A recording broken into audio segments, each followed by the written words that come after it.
All right, so if you've ever worked on an old car, or if you've never worked on an old car and it's one that hasn't been restored, guess what? It's gonna have rust. It's guaranteed. I don't care what state it comes from, there's gonna be rust in it. And we've been working away at getting rid of all the rust in Picasso here, my 63 Chevy Nova Gasser build.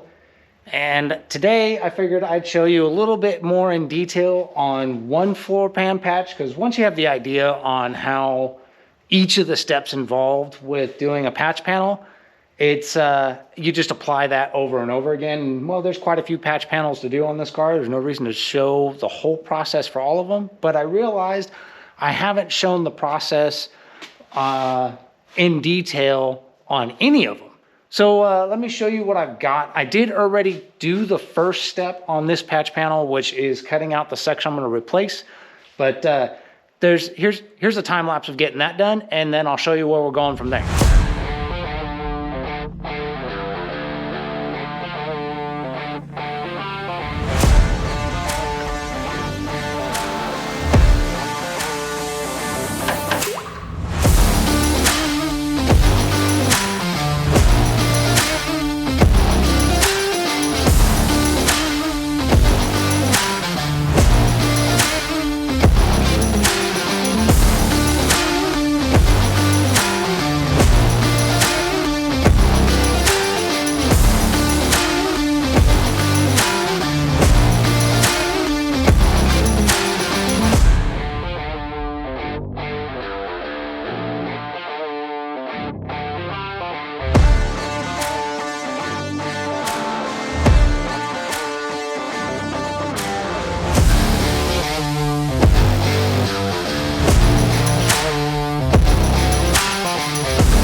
Pretty sweet, right? So the first thing that you really want to make sure of is that you take, and anytime you're cutting into your floor pan, take a minute to look underneath and make sure there's nothing in the way. When I did a patch panel over on the other side, which if you watched the previous video on this, you may have seen that one, I cut right through a brake line, which at the end of the day for me wasn't a big deal, because this is getting all new brake lines when it gets to that stage and we're re-plumbing everything. It's getting new brake lines, so that wasn't a big deal. And brake fluid is not inherently flammable. I'm sure with the right conditions you could get it to burn, but it's not one of those things that you throw a spark at it and it's poof. So not a big deal. But over here on the passenger side, the fuel line was running right under the patch panel that I needed to do, and damn near right against the floor. So if I would have just blindly cut into that, I would have cut into a fuel line that, yes, has fuel in it. Now, the recommendation would be that if you're going to start doing this kind of work, you should probably drain the fuel out of the car and get rid of it altogether. I haven't done that. I've just been too lazy to even bother with that, because there's a fuel cell in there in the trunk with a whole lot of crap. All the crap. So we'll just not worry about that. But what I did do is I moved that fuel line down out of the way and made sure it wasn't where I was going to cut.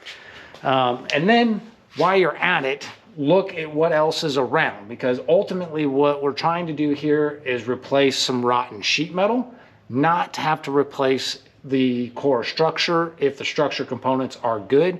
And especially in unibody cars, there's different structural components within the floor in different places. There's braces.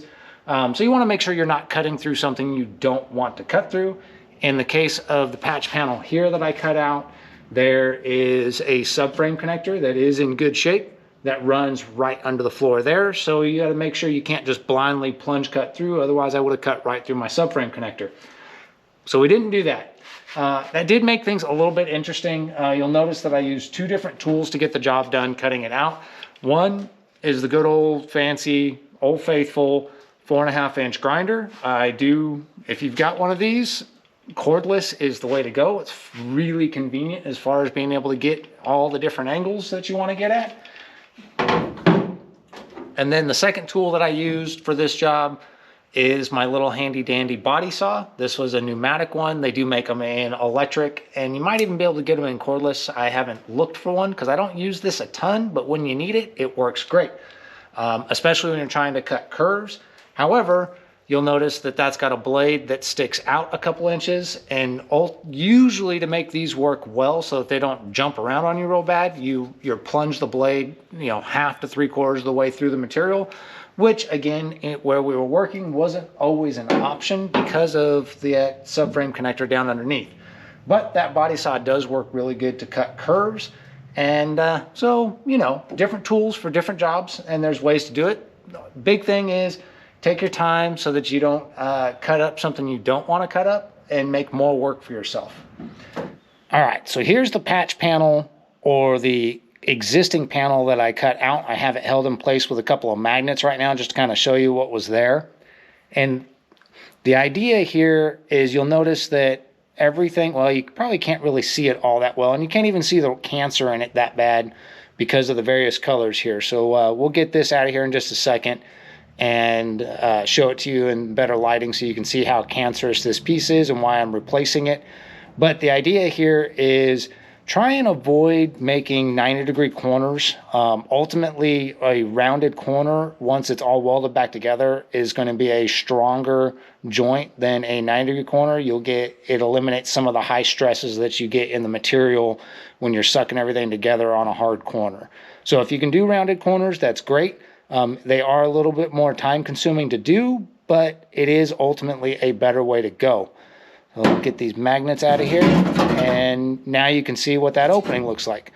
And you'll notice that there's no there's no 90-degree hard corners. Everything's rounded, which does make fit up a little more challenging, but the end product will ultimately be better. And there's that subframe connector, and as you can see, I didn't cut through it up here or down here. You know, worked my way around to get the material that I wanted out without slicing up anything underneath.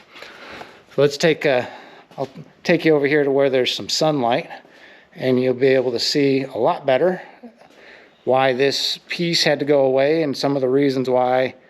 You know, there's some clear rot right there. You can see daylight through it, and you can see daylight through that area down there. And then, you know, if we put it back over this way, the areas that you can't see daylight through, put it right here. If you take a good look, hopefully it comes up on camera all right, but you can see just how pitted out that metal is all across there. And when you have pitted metal like that, if you try and weld to that, it ends up blowing through. There's just no integrity left in the metal. You can see a lot of it's all pitted out. It's pitted out down in this area. Just not a good piece. So this is what I decided I was going to cut out. The big thing is I took the time to, you know, look at the floor, the condition of it, and basically trace around. I probably could have done this in 2 separate pieces, but I was like, why not?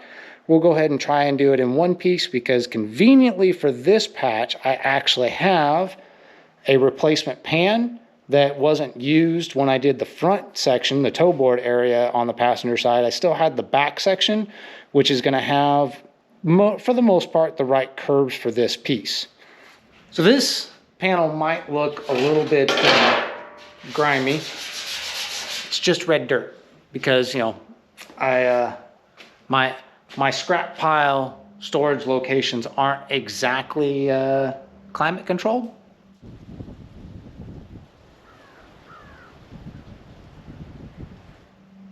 Anyway, the sheet metal here is good, and this section here is a passenger rear floor pan, basically.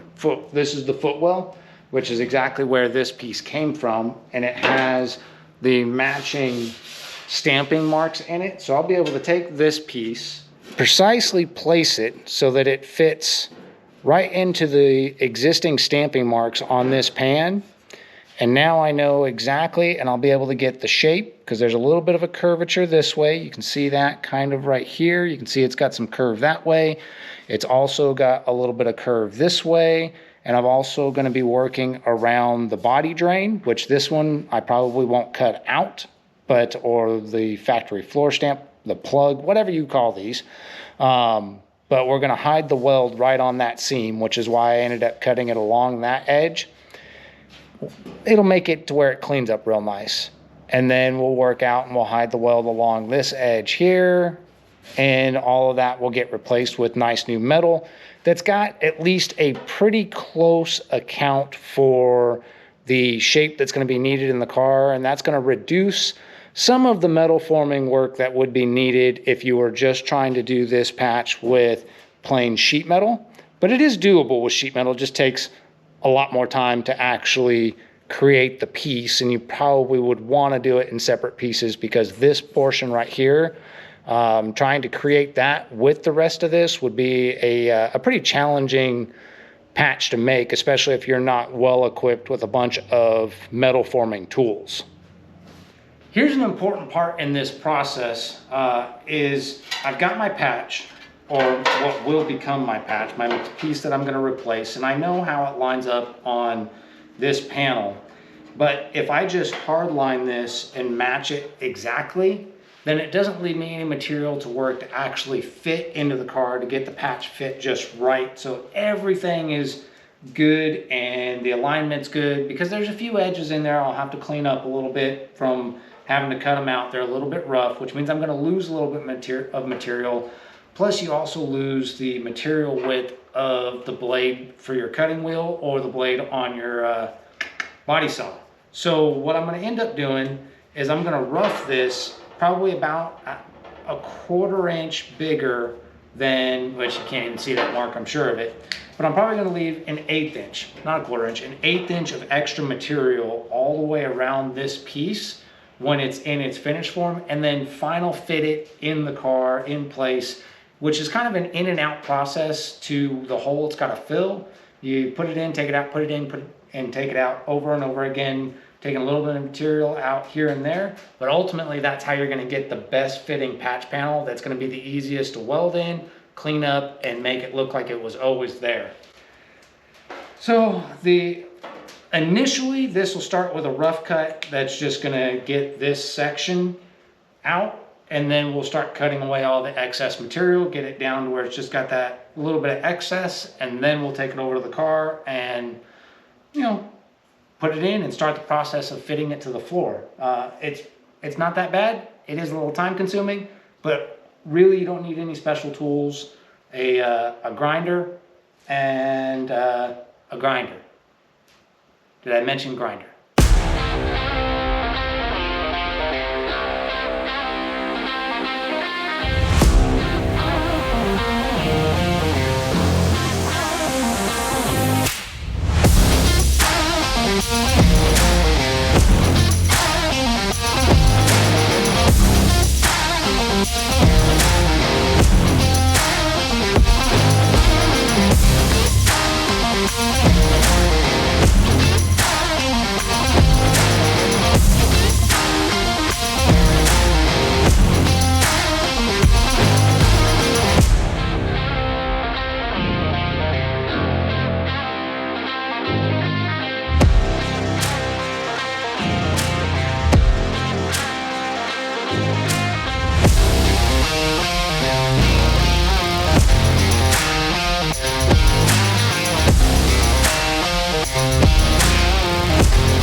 All right, the quick easy work is done. Yep, that was the quick easy part. So you can see, got my old panel, I got my new panel right here behind it, and they're pretty close to the same, except my new panel is got a reveal all the way around the old panel.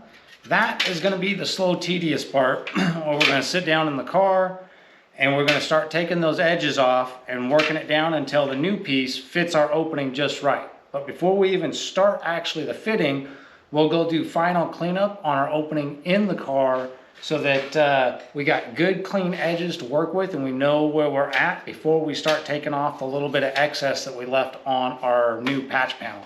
So let's go to the uncomfortable position in the car. We've got our new piece, and as you can see, it's bigger than our opening. So this is the part where you might be tempted to go lazy, and a lot of people do it, and ultimately it'll end up biting you in the butt down the road because you'll get more rod out of it. Is you could take this piece right now and you could lap it in just right over these edges where it's at and weld it down over that and do a lap joint on this, resulting in, you know, you'd have a patch, and once you covered it up with carpet, you'd never know the difference. You wouldn't be able to feel it. You'd be able to see it from underneath, but how often are people crawling underneath, right? But what can happen when you do this, especially if you don't seam seal it really well, is you get moisture on the backside from underneath that seeps up between the two panels, and it'll rot it out right along where your weld is. Not ideal.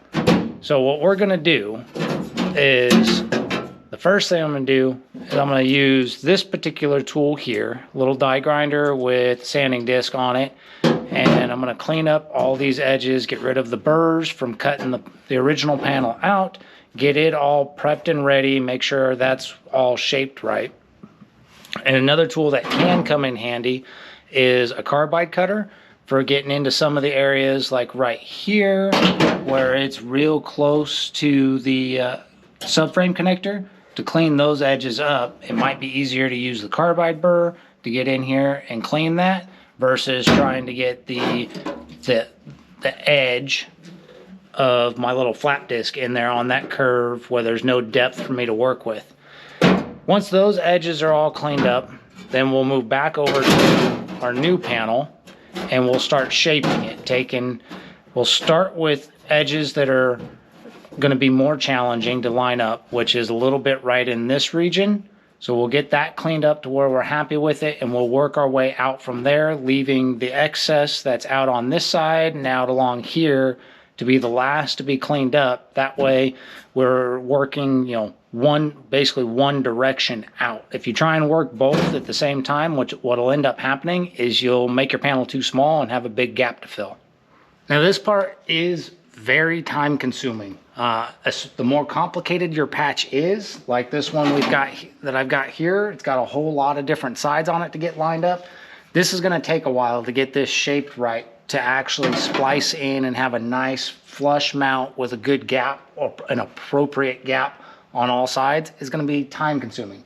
But if you're doing a small patch like one of those over there on that side, it's pretty quick. It doesn't take that long to sit there and get the edges just right, and it's worth it to do an actual butt joint patch smoothed out and get it all flushed over so you have a really nice finish when you're done with it. So take your time, do it right, don't be lazy, don't do the lap joint, get it done right. And on that note, I'm going to start working on getting this thing shaped because it's going to take a while.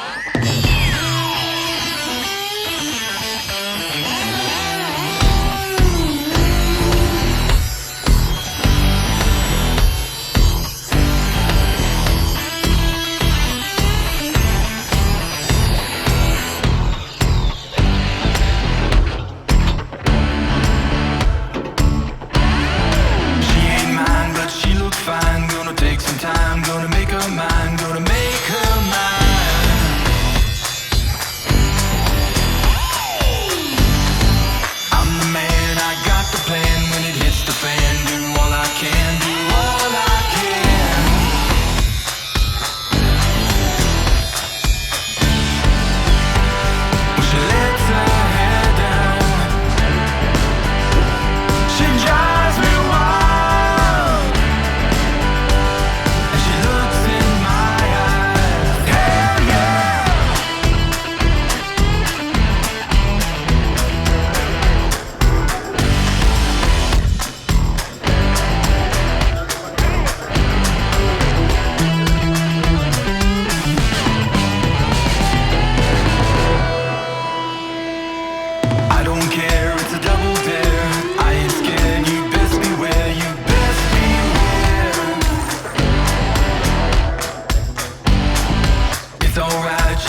as expected, it took, I don't know, an hour, hour and a half to get this panel shaped right. But now it's actually in there, and it, well, as you saw there at the end of that clip, it fits pretty good.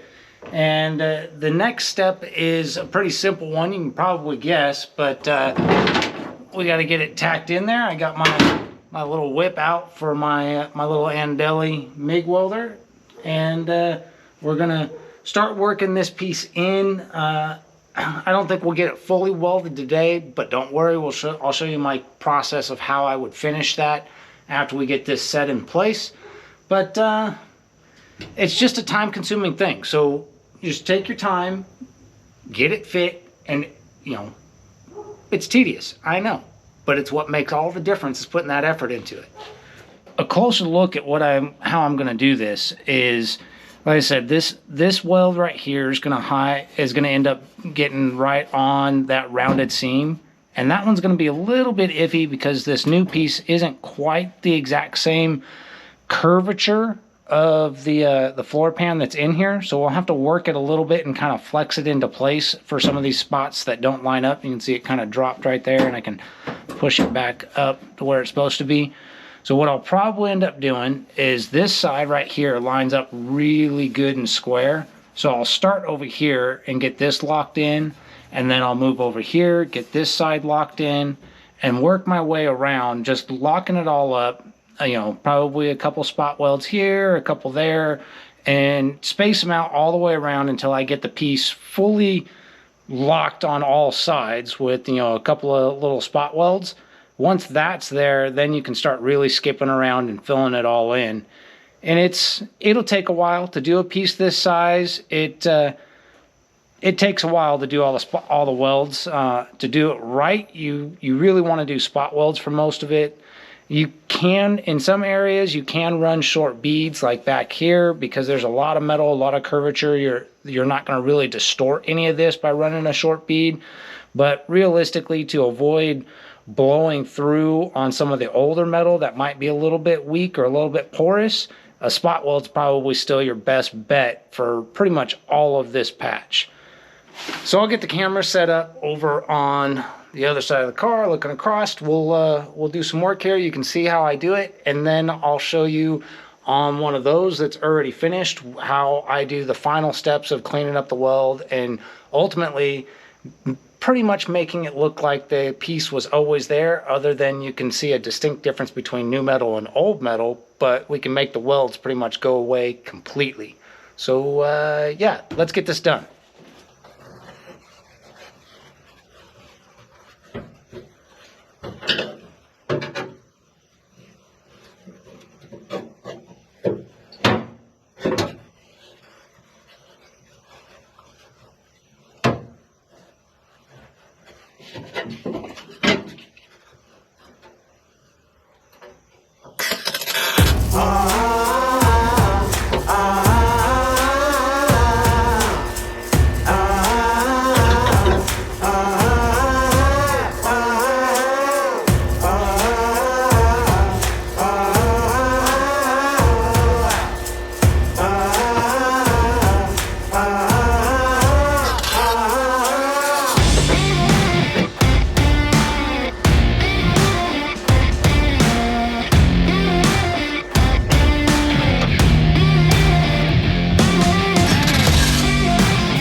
So what has happened here is because this new piece didn't have as much curve in it as the original floor does right here, this piece has less curve.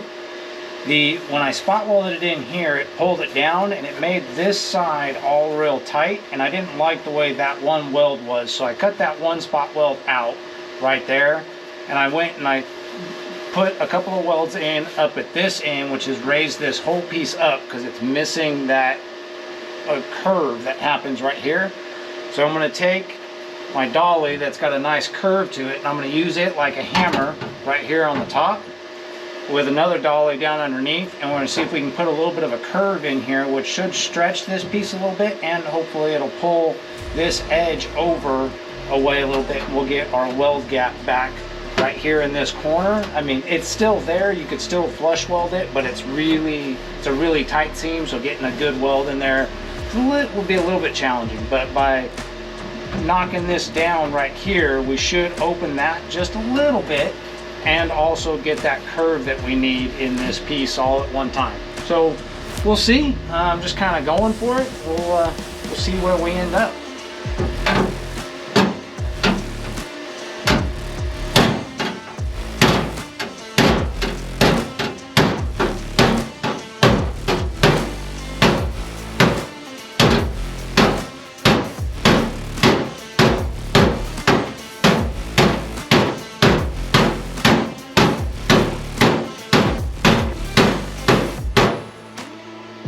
Okay, so that brought that down where it needs to be. That all looks a lot better. We'll have to work this outside edge over here back down to where it needs to be, and it did do us a little bit of favors right there. I think we'll see if we can run that over just a little bit further out, and then should be in pretty good shape.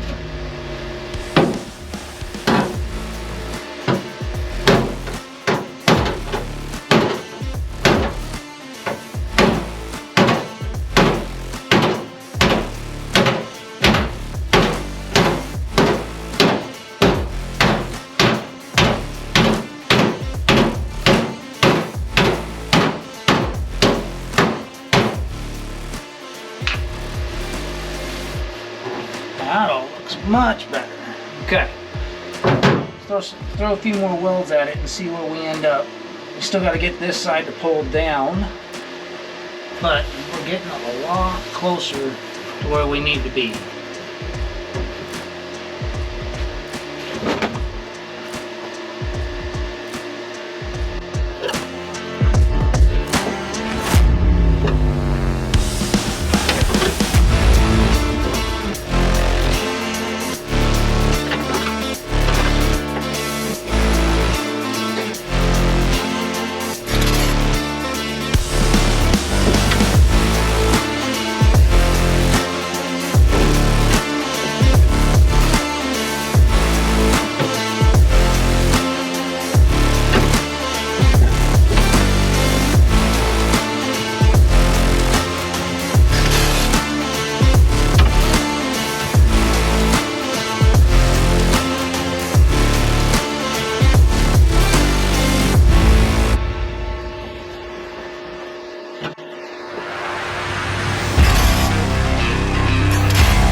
Yeah, we'll get it somewhere.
All right, that panel right there is all tacked in. Everything's all locked up and everything's pretty flush. I'm pretty happy with it. There's no craziness going on with it.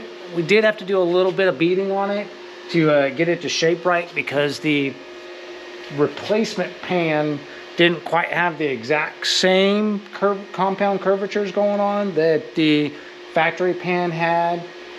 No big deal. As you saw, a combination of using, a couple of dollies, my mallet, little hammering, we got it to where it needed to be, and everything's good and happy with that. From that point forward, where we're at with that panel, you just take your time, you work your way around it, spot weld, spot weld, spot weld, spot weld. Being that it's a floor pan and it's a little bit heavier gauge metal most of the time than body panels, you can probably do 3 spot welds at a time in one spot, bzz, bzz, bzz, and then skip around to the next spot, same thing, bzz, bzz, bzz, and that'll really cut your time down on how long it takes to finish weld that in. But I'll go ahead and show you what my final step is after I get them finished welded. I gotta get my little welder out of the way, and I'll show you on one of the patch panels over here on this side that's already fully welded. And well, then you'll have the full process, at least how I do it, for doing patch panels. Over here on the driver's side, I got a couple of patch panels, as I already showed you, that I did last weekend, I think. And the welds haven't been cleaned up on them yet, which is basically the finished stage of where that new patch panel would end up. If I had it all welded out, it would be in the condition that these are in. A couple of different tools I use to do this. One, again, your handy dandy 4.5-inch grinder. It's you use it a lot. Most of what can be done can be achieved with that. The little pneumatic die grinder with a what do they call them? Quick lock, twist locks, abrasive pads. Those work extremely well if you've got an air compressor that is got the beans to run them. My air compressor barely has the beans to run it. So, and then another tool that I have is this little 1/2-inch wide belt sander, which comes in very handy. And I think there's actually a condition here where this is going to work nicely to get right down, use the end of that finger to get right down in those grooves. So we'll go ahead and give that a try. But first, I always start with the 4.5-inch grinder so that I can knock down the tops of the welds real quick and easy. And somewhere, there they are, eye protection. Always remember your eye protection, because stuff goes flying everywhere.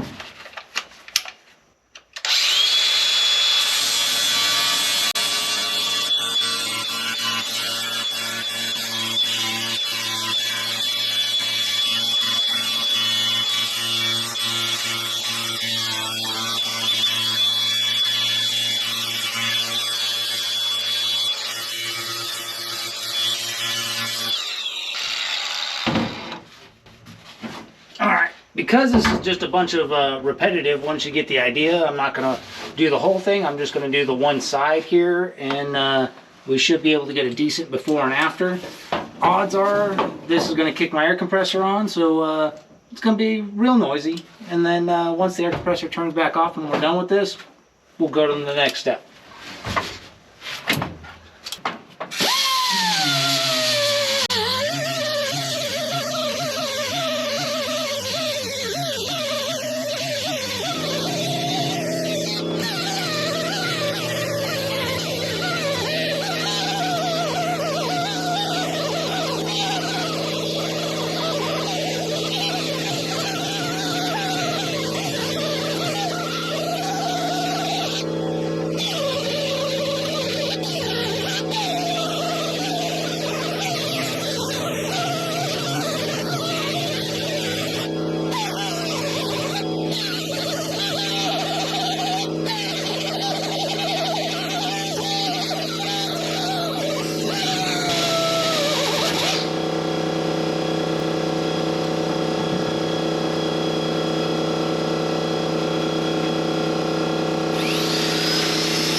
All right, so that's it. That's my process for cleaning them up. As you saw, I didn't wait for the air compressor to stop before I went and switched to this. To tell you I was switching to this, I just went for it. And it worked out pretty good. The diameter on this little wheel is just a little bit bigger than the dip, so it didn't quite fit down in the bottom all the way like I had hoped it might. But it still got the job done. The weld cleaned up more than good enough for what's needed on a floor pan, because this will get covered up and you're never going to see it. Obviously, if you're doing something like this on a panel that you are going to see, maybe an exterior panel, or even an interior panel that you will see, something that you want a nicer finish, you can slow down, take your time more, and get it to where it goes away 100% and you can't see it. But as you can see in this floor pan, there's still pitting in here. It's still a little bit misshapen because we just did a patch where it was rotted through. We didn't actually do a larger patch or a full floor pan replacement, whatever the case. And this one's a little beat up. So that welds, I mean, once we put a coating on this floor, it's gone anyway, so it's more than good enough for this application. What you do for yours is really dictated by where your patch is at. Like I said, if you're going to do something on the exterior, you're going to take your time a lot more. And one, your fit up, your panel is going to be should be a lot flatter when you put your patch in, so you won't have weird dips to be working with to try and make it match. But whatever the case, that's sheet metal patch panels. It's pretty easy. You really don't need much for tools. A couple different abrasives. A hammer and dolly set comes in pretty handy a lot of times, because very rarely is everything going to match up perfectly. And if you're doing patch panels from scratch, from just a raw sheet of steel, then you're going to want to be able to shape them. Hammer and dolly really helps make that happen. 4.5-inch grinder, a little air grinder, or a little battery powered die grinder using the Roll-Locks works really good for getting into a lot of the small stuff where you can't get your big grinder in. Do you need one of these? No, but they are pretty handy, and this one's like 30 bucks on Amazon. If you're interested in it, I'll throw a link down below in the description if you want to check it out. They're pretty cheap and they come in handy for there's few little things that you need to get in there where nothing else seems to fit. And then lastly, one of the most important pieces of equipment to doing any proper patch panel, you need a welder.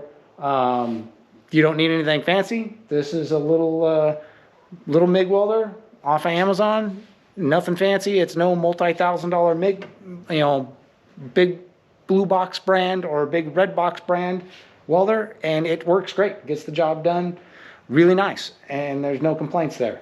So do your own patch panels. Whether you do it from, actual stampings and you use what you need from them, or you make them from scratch, it's a time-consuming process, and that's why you pay a lot of money to have someone else do it, or just learn to do it yourself. It's not that hard. We'll see you guys on the next one. Wait, I almost forgot. We can't end the video just yet because we need an appearance by the wife. Yep, there she is. She's been hanging out here all day, just avoiding the sparks and the noise, not wanting to be abused by my mess. Anyway, we'll see you on the next one.